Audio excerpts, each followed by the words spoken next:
show is sponsored by PowerfulWomenUSA.com, a place to be inspired by successful women. Hey, everybody, I'm Jill Conway, and this is Secrets of Powerful Women, a show dedicated to celebrating and supporting strong and successful women and sharing their stories.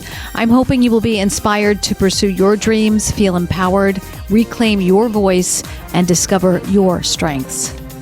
So my guest today is Mary Olson-Menzel. Mary is an executive business coach, founder and CEO of MVP Executive Development, and international best-selling author of What Lights You Up. Mary, are you there? And thank you for being on the show. Yes. Hi, Jill. Thanks for having me. Well, you're very welcome, and thank you for coming on the show. So I read your book. I just finished it, and it's a great book.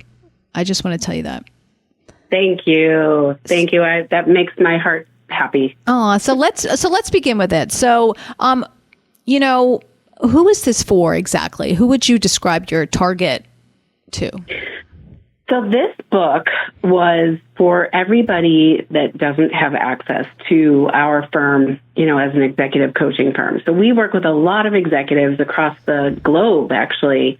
And what had happened was, the ones that had gone through our 360-degree pivot program always had so much success that they would say, wait, you need to talk to my husband, my wife, my daughter, my son. And, truly, Jill, we couldn't clone ourselves. We're a small and mighty team. And so I wrote this book to help everybody from a new college grad to a mom going back to work to an executive who lives across the country and doesn't have access to us. So I know in the book you write that it's about lighting up your career and recognizing the possibilities right in front of you, or maybe even just around the corner. I'm quoting here. It's about opening up your heart and digging deeply into your passions and what you are uniquely gifted to do just because it's who you are. And that really struck me, right? Because I feel like everyone's trying to be somebody else to get that job, maybe. Yeah, it's interesting, Jill, because I just actually spoke on a podcast today talking about the power of the idea that you bring your authentic self to work, right? And not putting on that mask or not trying to be somebody that you're not, but being who you are and embracing your natural gifts so that you're actually, really doing not only what you enjoy and what you're good at, but you're actually you have this opportunity to be a better employee at no matter what level you are in an organization. So what would you say to somebody, because it's so hard for many people to find their passions in life? I mean, I think I found my passion, let's say, years ago, and then it changes, right? So I think the word is often overused, your passion. What are you passionate about? But so for you, how would you describe how to find someone's passion? What is passion in your mind? Yeah. Well, it's a hard question, I think. No, but I love it because it is something people struggle with. And it is, your passion is kind of, it's this word that I love, which is called ikigai. It's a Japanese word that basically means the intersection between, and you probably read it in the book, it's the intersection between what you're good at, what the world needs, how you can make money, and what you love doing, right? That is where the sweet spot is. That's where the magic is. And for a lot of us, especially those of us who've been working quite some time, we might have followed what our parents told us to follow.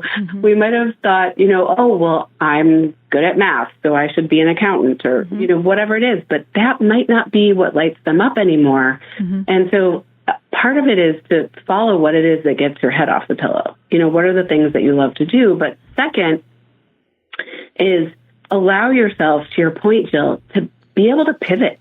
Because your passions change as you get older in various life stages that you're in. Oh, I love that. It's so true, right? And I don't think people often talk about that. I think, like our parents were like, but that's what you said you wanted to do 30 years ago, when you got out of college. What do you mean you wanted something different? And I know for me, I'm going to be 53, and I feel like my whole my whole world has changed in a way. I view things differently. I'm like, you know what? Something else is interesting to me. Like, I want to do more and I want to find more passions. Can you do that? You know what I mean? Yes, 100%. But you also have to be patient with yourself, right? Because, if you've been doing one thing for a very long time, then you have to start you have to like lift your head up from your day-to-day grind, right? And say, okay, what are the things that are giving me joy? And that's an exercise that we have in the book, What Lights You Up, is to create your daily light log. So, for an example, do you love making coffee for your family in the morning? Do you love, walking the dog? I know a guy who actually, and he was not a client of mine, he did this, but he was in finance. And he was like, I'm done. I'm done with this. Right. I've made my money. I'm going to go walk dogs for a living. And he's like one of the happiest guys I know. Right. Right. It's so funny because, I've often been intrigued by this because especially lately, I would say the last 10 years, it was in TV news, which we'll talk about that because I know you were too. And I essentially burnt out and I had to make a career change to, help raise my own children. They needed me. But I often came back to the question, and people would ask me, well, what are you passionate about? And it really takes some time. And what I love about your book is you encourage that. You take time to sit and think and write it down. What really is that? Like that feeling like I can't wait to do it, right? Like that's the passion. Like I can't wait. I'm excited to do it. Yes, exactly. And I truly believe that we all deserve to do what we love. And if you can create a plan, right? It's not like you can quit your day job and say, all right, I'm going to go, be a dog walker, right? You have to plan. You actually have to create a strategic plan for yourself so that you can afford to do something like that, right? But it's all, if you look at it from that point of view where, okay, I want to totally pivot, but I know that that's going to take time and I know it's going to take planning. Maybe it takes going back to school or, doing something totally different. Right. Allow yourself, give yourself that trajectory of like 1 to 3 to 5 years to get there. Right. Just be patient. It'll happen. Yeah. It'll unfold, right? Yeah. I wanted to talk about part of the book. You talk about your mom in the book, and I'm sorry to hear that she recently passed away in March of last year at age 98. So I'm sorry to hear about that. But thank you. In the book, you describe her as an artist, a dancer, and you talk about her beautiful spirit and joy of living. And you say she always had a sparkle in her eye, and it was her true inner light. So in the book, you talk about the moment your father took over the family business of his father. And you say, he gave up his dream and his passion and he stepped out of his light. Let's talk about that because I feel like, gosh, it seems to me it was a very powerful moment in your childhood. And you say you witnessed both of your parents' lights go out. And I was like, oh gosh. And that was also what you thought was the beginning of the end of their marriage. So, oh gosh, let's talk about that. That had to have been hard to watch. Yeah. It was. Well, I didn't even, at the time I was so young, I didn't really understand what I was experiencing until later in life. But it is what drives me to do what I do because I really, really, and it's part of what, drove me to write this book because I see the difference in, somebody's life, in somebody's career trajectory when they're just going through the motions and they've lost that spark, right? And, you think about people who are truly lit up by what they do. You can feel it. You can feel it when they walk into a room. And I, as a young child watching that, seeing my dad do that for because of responsibility for the family and everyone else, it was really, it helped to shape me into who I am today. And also it's what drives me to do what I do today. And now my father ended up later in life starting another business that did light him up a little bit more. And he ended up working until he passed away into his 80s doing this. Yeah. But my mom was able to go back to, my mom, had to kind of stop what she was doing and go into the family business as well. And that was really hard because she couldn't be with us kids. Mm-hmm. But then when things got a little bit better, she was able to step back out. She was able to start up with her art again. And she joined the flamenco dance group. And she, started doing artwork and teaching it at the local community college again. And then that's when I saw that sparkle that had never quite left her, but was dimming, just come right back. Right. Well, can you just, I know it's hard, right? Because I'm asking you to go back, but when you must have probably thought about it when you were writing it, but when you say your father stepped out of his light and then your parents both, their lights started to dim or go out, can you just, and from this vantage point, can you describe what that looks like for people who are maybe thinking gosh, have my lights dimmed? Yeah.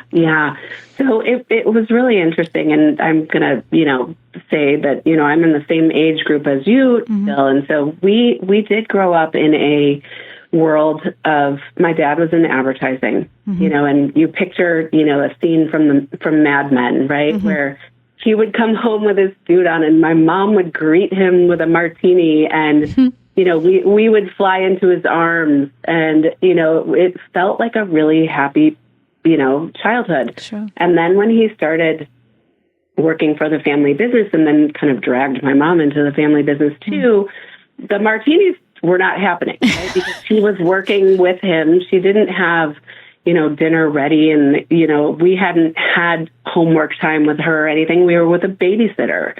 And so they would just both come home really tired, and that was not, a place that energized our household. Right. And that was really hard because some of my siblings, I come from a very big family. Some of my siblings were out of the house by then, but it was me, my little sister and I, we felt it. Yeah. Yeah.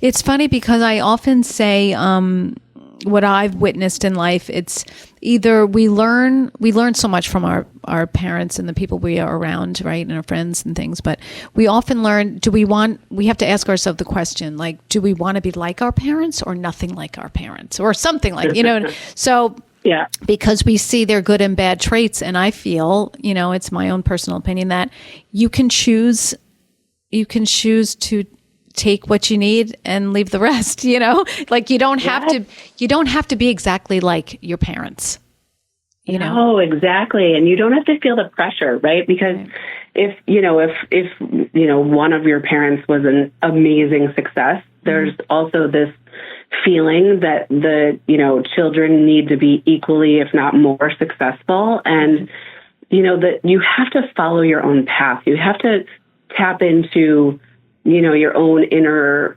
feelings about where do I want to go, right? Not how do I follow in those footsteps, and not how do I follow into the, direction that they wanted me to go. You actually have to, stand up and say, all right, this is who I am and what I want to do. And I think a lot of people, especially around our age, struggle with that. I think we struggle with that. And I think some of us also expect our kids to maybe take on that family business when they don't want to. Yes. That brings me to another, it was really interesting when my dad was getting older. He had asked some of us, and I, had a business degree from Northwestern, and, my dad was like, well, just who's going to take over the family business?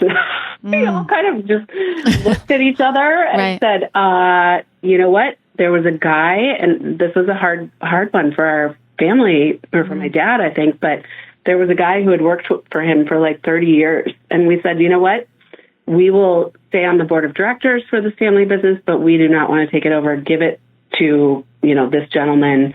And that's what he ended up doing so that we could all continue to do what actually we love to do.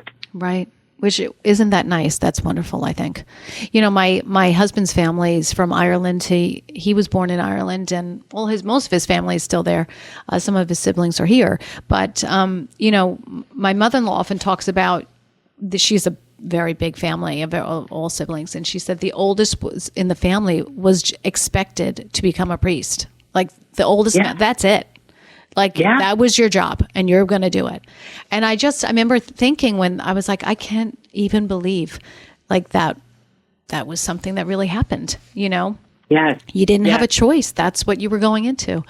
But I just think like, let everybody have a choice. I think that's the most important thing now that, I pursue my passions, but I don't want my kids to pursue my passions. I want them to pursue their own passions.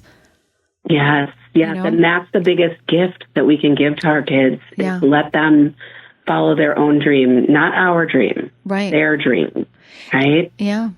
In the book you write, this book will give you the tools to make sure that your light doesn't dim the way my parents did.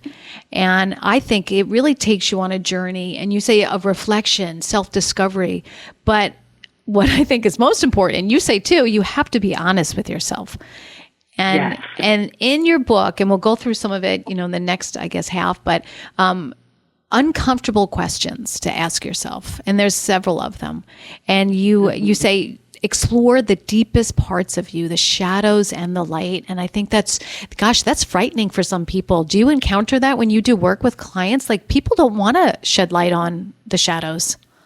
Oh, yeah. But the only way to really, really, truly discover what it is that is going to bring you the most joy is to look at the shadows and look at what is it that is dimming my light? What is it that I don't enjoy doing? What is it that I want to change about myself potentially? And, you know, putting that mirror to your own self is never, ever easy. And it takes courage. I've had grown men in my office in tears, you know, going through this exercise, but coming out on the other side with so much more clarity around where they want to go and what they want to do for the rest of their lives it's so worth it. Well, I think that's very important because again, it's my age, but I feel like we need to get more of the conversation that your dreams, you can pursue your dreams at any age. You don't have to be 20. You don't have to be 40. You can be 50, 60, 70. You can keep going and your dreams can change and pivot. Yes. Who was the famous artist, Georgia O'Keeffe, that didn't start doing art until she was like in her 80s? There's so much. If you have that desire, you need to pay attention to it. Yeah, at any age. Yeah, I agree with you. So many of us kind of push it down. Before we go to break, we have a few minutes before we go to break, but I want to talk about chapter 1 because it says, identify your light, and your inner light is your secret sauce. So I don't know if we have enough time before the break, but describe that. You talk about how the work landscape has changed and that employers are looking for what employers are looking for. So is that, talk about that. Is it your inner light? And how does that get past AI at this point and on LinkedIn and all those things?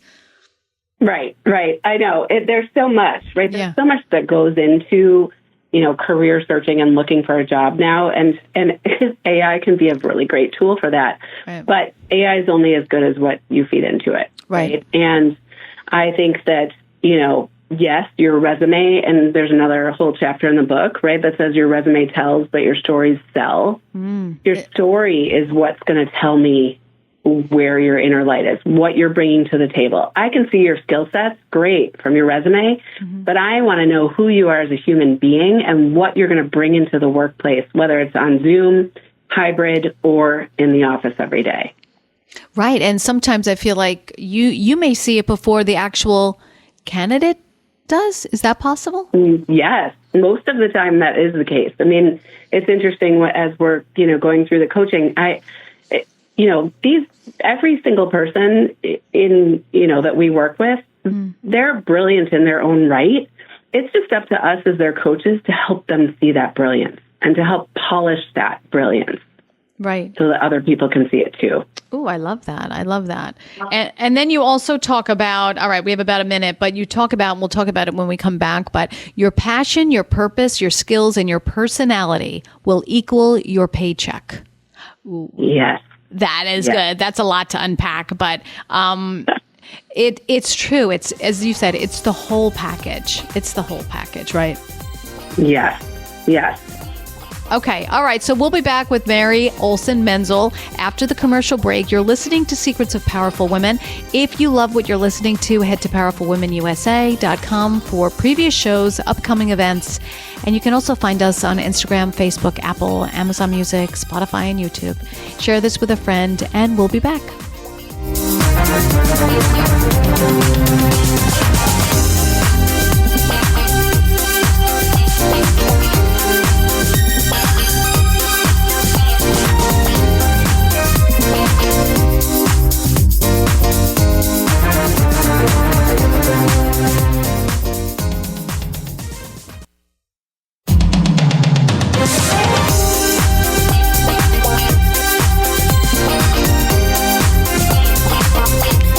Welcome back. You're listening to Secrets of Powerful Women. Mary Olson-Menzel is with me, and Mary is an executive business coach, founder and CEO of MVP Executive Development, and international best-selling author of What Lights You Up. Mary, welcome back. Good to be here, Jill. Okay, so Mary, we left off kind of with what you say in the book is your passion, your purpose, your skills, and your personality will equal your paycheck. So describe what that means to listeners. What do you mean by that? Yes. Well, truly, for our listeners out there, it means you have to bring your whole person to the workplace, right? And so, yes, your passions, we talked about that a lot in the first half. Yeah. But also your skill set, those two together help you bring in, your full self to the workplace. But then also every other aspect of who you are, right? Your personality. Mm-hmm. When you're thinking about looking for a job, I always say to my clients, look at the culture, look at the company culture, because you might love that company culture from a personality standpoint. You might not, right? There are places that, I interviewed at earlier in my career where I walked out of the meeting and I was like, whoa, that is not a place that I would like to work. It wouldn't suit my personality. So that's what I mean. Right. And you talk about turn your light on. So in chapter 2, I think it's even called Turn Your Light On. And it goes over, what your dreams are. Like, try to figure out what your dreams are now, and are they different from when you were younger, and what makes you happy now. Why is that such a tough question, do you think, for people to not only talk about, but think about? Well, I think as adults, Jill, we're so conditioned to checking the boxes, looking at what we should be doing, what we need to be doing, and all of that kind of thing, right? Yeah. And so I think that the most important thing that we can do at any age is to throw away those words like should and need to and say, what do I want to be doing? Because if you're doing what you want to be doing and you're doing what lights you up, you will. I've seen it for many, many years, over and over. If you're doing what you want to be doing, what lights you up, you will get hired faster. You will tend to get promoted more easily. You could make more money depending on what that currency looks like to you, right? Because for some of us, money is time, right? But, if you are really, really doing what you want to be doing, the rest falls into place much more easily. Right. And I think people probably mean well if they say you'll never make money doing that, even though it's negative, and I'm not one of those people. But I feel like I grew up hearing like, are you ever going to make any money? Why would you want to do something like that? But you're saying you can just give it a go, right? Yes. And, I spoke at an event recently in California where there was another speaker who actually talked about how more and more entrepreneurs are coming out of graduate schools and into the world of work. And what these entrepreneurs are actually doing is not only tapping into what they love to do and where their skill set is, but what does the world need, right? Right. They're looking at where are the gaps and how can I fill those gaps by doing what I love, but also what I'm good at. I think that's a great thing to think about. And yeah, I feel like the younger generation, they're more open to like, yeah, I'll figure it out, like I'll figure it out as I go. Yeah. Yeah. They're good for them. We can learn from them. I agree with you. I agree with you. So, for people who don't know, tell me what you do now, as part of your job, Mary. You're a business executive coach, but what exactly is that? Yes. So we do quite a few different leadership coaching programs, but a few of my favorite, one is, of course, our pivot program, which the book, What Lights You Up, is based upon, which just basically can help somebody at any level who is, looking, yearning for more, wants to pivot into something different. We have a 10-step methodology that helps them get there. The book outlines a lot of that. But we also, a leader will call us, a CEO will call us and say, I need to elevate my marketing team. So then we'll work with the chief marketing officer, and we've created a program that is called the Leadership Signature Program, where we actually help them tap into what is their natural leadership signature. What are they really good at? And how can they lean more into what they are authentically not only good at, but what do they want to be doing? How can they actually then help their people be more authentic in the workplace so that they can inspire and motivate their people to become a more high-performing team? Oh, I love that. So how did you end up doing this? Because you started, I read in the book that, like I did, you became a TV reporter when you were younger at a school. So what happened? How did you end up here? Oh, yes. Many pivots later. I honestly, for the same reason that many of us go into broadcast journalism or journalism in general, I was innately curious about the story. I was innately curious about what made people tick. What was it? Why were people doing what they did? And so my first pivot at a very early age of 23, 24, I did not want to move from market to market as a television reporter. And so I actually interviewed for a job, and they ended up hiring me at the recruiting firm and saying, take your interview skills and put them in a different direction and help people find jobs. And so I literally fell into recruiting. And, from there it was, I worked in the tech space and helped build a tech firm. And then I got recruited by a company that you and I both worked for, Tribune. Yeah, I saw that. WPIX. I wonder if I ever bumped into you in the hallway. It's so funny. I think about that. But no, yeah, right. But all right. So go ahead. Keep going. Yes. A whole nother conversation for a different time. Yeah. We know so many people. But, at that point, Tribune said, we'd love for you to create a center of excellence around recruiting. And so I started doing recruiting there. Then, then they taught me how to do more leadership and coaching work. And then when we moved to New York, because I was in the corporate headquarters in Chicago, when we moved to New York, I worked for a couple different firms. I had to leave Tribune Company. But then what I realized was I needed to do where I felt like I brought the most value. And I did have young kids at home at the time, so I started MVP in 2012. Wow. And never looked back. Right. Right. Well, you must have had, I always ask this question, everybody, because I want to see how everyone overcomes it. And I'm finding a common thread. How did you overcome the doubts that I'm sure surfaced when you said, I'm going to open up my own business, and then there they go, press play, the thoughts, okay, am I crazy? What am I doing? Did that happen to you? Yes, it happened a lot. And it was almost like, I was, oh gosh, I think I was about in my very, very early 40s. And I thought, you know what, it's now or never. Right. So if I want to do this, although I was very, very careful because my dad had been an entrepreneur for a while, and I didn't want to fall into some of the same traps that he did.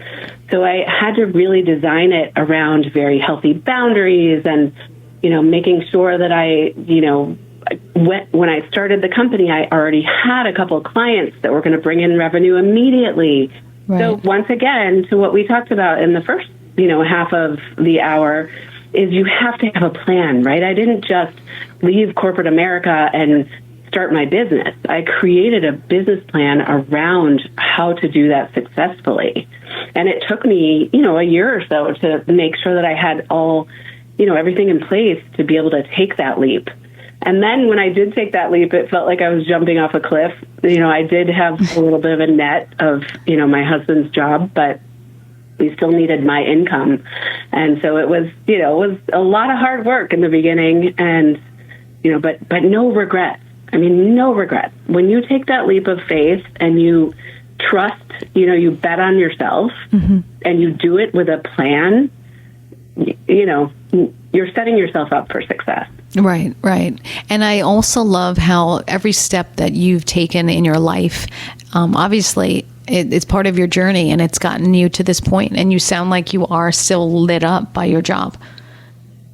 Most days. well, let's be honest. And not every day you can be, a light. Sometimes things get a little heavy, right? Yeah. I mean, during COVID, it was kind of crazy with all three kids at home, and our, coaching business was quadrupling in demand. And I was like, oh my God. Wow. But yes, I for the most part, feel so blessed that I get to do what I love on a daily basis. Right. And all right, so when we talk, there was a few things in the book that I really popped out at me. And first of all, the LinkedIn, and you talk about the importance of LinkedIn as I change kind of subjects here. You talk about LinkedIn, and I think LinkedIn is probably the number one website program, however we would describe it. It's the connection site. I think it's so important right now for everyone of every age to be on it. Do you agree with that or no? Agreed. And even when my, older kids were in college, I was like, all right, let's set up your LinkedIn profiles. Yeah. Now I do some pro bono work for a girls' high school here in Westchester, and I help them set up their LinkedIn profiles. I mean, it's never too early and never too late to get onto LinkedIn, and it is where business is being done on LinkedIn on a daily basis, and people are noticing you, and it's where, especially if you're looking to grow your business, market yourself, or get a new job, LinkedIn is where it's at, and that's where people can find you. So it is so important to have a robust profile. Yeah, I agree with you. And some people don't think that way or aren't on it. And I'm like, you got to get on it. It's so big. Yeah, there's no barriers really between you and that person that you want to ask or get to or something. And then a couple of other things. So you talk about, which I thought was very interesting. You say you talk about how to discover or uncover your strengths and weaknesses, and because that's part of that's a question that people ask you in interviews too, and you also mentioned a Strength Finder 2.0. What is that? A program or something that people can? What is that? It's great. You can get Strength Finders 2.0 is a book that you can buy on Amazon or anywhere else, and you then type in the code that you get from the book, and you take an assessment, and it spits out your top 5 strengths. Wow. And I often give this especially to younger people who aren't as, articulate in describing their strengths. Use these top 5 strengths and explain how you can bring these into the workplace. Right. So that is one way, for sure, that is a really, really powerful, and it's becoming a very common vernacular in the world of business too, where a lot of companies actually take their people through, because they say, okay, well, if this leader's strengths are this, then we probably need to surround him or her or them with, other people who complement that, right? And that's most great leaders know how to surround themselves with people that will complement them. Yeah. And you also list, which I thought was really great, because again, I have my oldest just graduated college, and I have I have 3 like you. My other 2 are still in college. But what I thought was great about the book, you list popular interview questions, and which I thought was so incredible because those questions really stump people, a lot of people, including myself, because I don't like talking about myself, believe it or not, right? And because you feel like a bragger, you just, that's a different way we were taught, right? Years ago, you don't like to talk about yourself. Don't brag about yourself. But but let me ask you, so what's the question that you think that many people struggle to answer? And then how do you answer it? What's the hardest question? Well, I think people, just to your point, Jill, I mean, so many people get stuck on the what are your strengths and weaknesses question. And, I think a lot of employers and a lot of people who are, interview for a living now have started to say, what are your strengths and your development needs, right? Ooh. So there's a much better way to look at it. Yeah. By the way, also, I think that the philosophy of Tom Rath in this StrengthsFinders book is that sometimes the U.S. was getting it wrong. So if you and I are, we went into broadcasting for a reason. We're pretty decent communicators. I'm guessing that I can at least speak for myself. I could never do numbers. Like, I'm not an accountant. Me either. Never be an accountant. Right. Yep. So the old way of thinking in organizations were like, oh, Mary and Jill are great communicators. Let's help them build on their financial, numerical strength. Mm-hmm. Well, what Tom Rath and StrengthsFinders says is, no, why would we do that? Why don't we just help people amplify their strengths so that they can be the best broadcaster they need to be, so they can be the best radio talk show host that they can be. We don't need Jill to do the books. Right. We hire somebody whose strength is in numbers to do the books. So really leaning into what you're naturally gifted at is going to help you in business so much, rather than saying, oh, you have to do this to, build that skill set. Right. I agree with you. And I think, many colleges, you still have to take the core classes in a lot of different things. And, for me, I remember I took stats, and dear God, I was like, this is horrific. Like, this is probably my worst nightmare, to take something like this. It just, talk about not lighting me up. That was just hit the switch off and let me be in a dark room, because that was horrible. And I think kids today and people, gosh, let them find their path. Like, I feel like most people, for the most part, kind of naturally find it, or they go back to what lit them up as kids and maybe start there. Yes. And that's one of the questions in What Lights You Up as well is, think back on what you wanted to do when you were growing up, right? And think back on that. Are you doing anything related to that? Maybe not, maybe. But if that still speaks to you, then pay attention to it. Right. It's for a reason, because it's for a reason. It's still nagging at you, right? Yes. But I do think our younger generation is much better at being discerning about that, because we all, many years ago when we entered the workforce, we followed, some people followed the money, some people followed their passion, but, others followed what they thought that, they needed to do. Right. Sure. And you also give tips in the book about what to do after you get the job in the next several months, on how to keep the momentum flowing in the job. And I thought that was brilliant, because most people, you get to the point in books or guidance and then it stops as soon as you get the job, right? And people are starting the job and like, what? Yes. So it's a great resource. But also I have a question. So what if once you start a job and you think it's going to be great and it's sold to you in one way that it's everything you're looking for, but then as soon as you start it isn't what you thought it would be? What then? Yes. Well, that happens a lot too, because a lot of times people will interview for a job and then the person they interviewed with, who they thought was going to be their boss, leaves, or whatever the circumstances are.